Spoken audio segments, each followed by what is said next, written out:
Now let's dive deep into this big LGBTQ story for today. I'm Jeff Oliverio, and let's queer up drag culture. The shocking results of which RuPaul drag queens earn the most money. As RuPaul's Drag Race continues to expand its empire, breaking Emmy records and elevating queer talent on global television, the stakes and cash prizes have never been higher. In early seasons, a Maxi Challenge win earned a queen $5,000, while mini challenges brought in about $2,500. But once the show strutted into its All-Stars format, cash tips for lip sync winners rose to $10,000, sometimes even rolling over from week to week. The original grand prize of $100,000 stood for nearly a decade, but that all changed in season 14 when it leaped to $150,000. On All-Stars 7, the all-winners season, the crown came with a dazzling $200,000. With more seasons, more twists, and more lip syncs than ever before, some queens have danced their way into serious money. Here are the top earners in Drag Race history.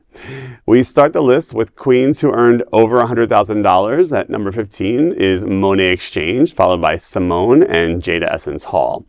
Alaska, Trinity the Tuck, and Raja are next on the list with over $130,000. Shea Coulee and Willow Pill step it up with over $150,000. In the upper earnings ranks, Nymphia Wins, Sasha Colby, Anya Nerve, Jimbo, and Alyssa Edwards earned $200,000.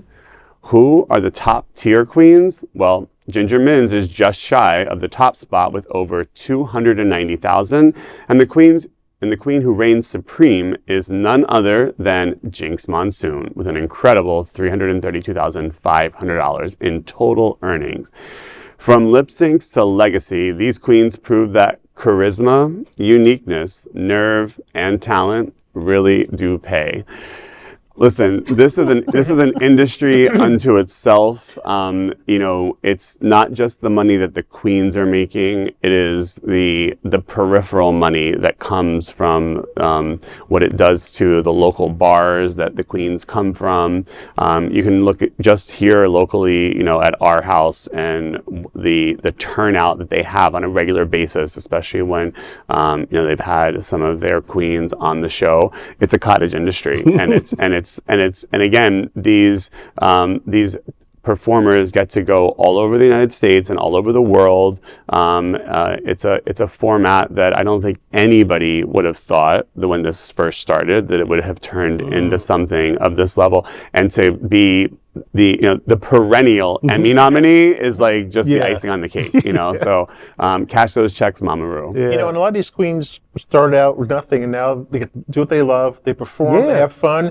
They entertain people. They also take us away from all the craziness that's going on in our world, and they make us laugh and smile, and their dancing and talent is phenomenal. It's right now, always really, but particularly now, drag performance is subversive. And so that this thing that's sort of challenging a lot of prejudice, challenging a lot of oppression, challenging some unfair governance is also, in an entertainment sense, very popular and profitable. It's just sort of it's just so great on all kinds of levels. And I love some of these, like Jinx. I just love Jinx Monsoon. We're gonna get her here one day. I think she lives in England all the time, but I love her so much. Alyssa Edwards, I love her so much. Ginger Minj, I love her and her name so much. Raja, I love so much.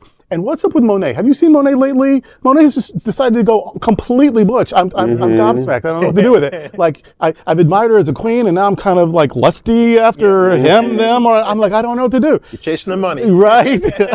So, but no, I love that it's all being successful, and it's helping them be successful. And it's also helping our cause be successful.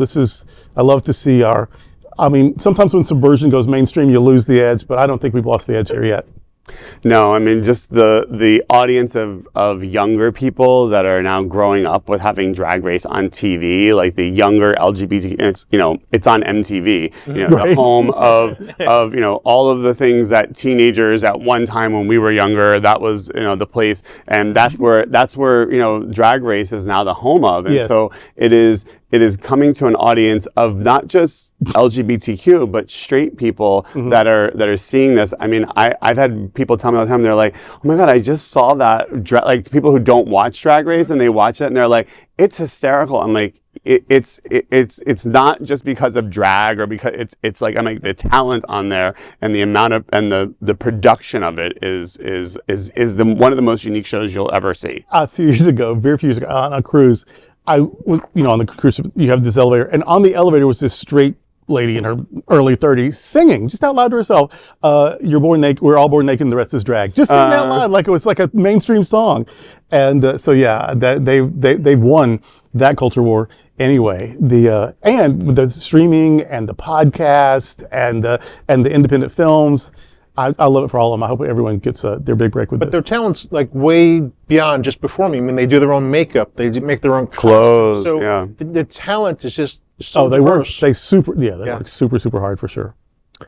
And that is a big LGBTQ story for today. There's no other queer nonprofit media platform like this in the entire world. Support our LGBTQ stories by subscribing and sharing Queer News Tonight.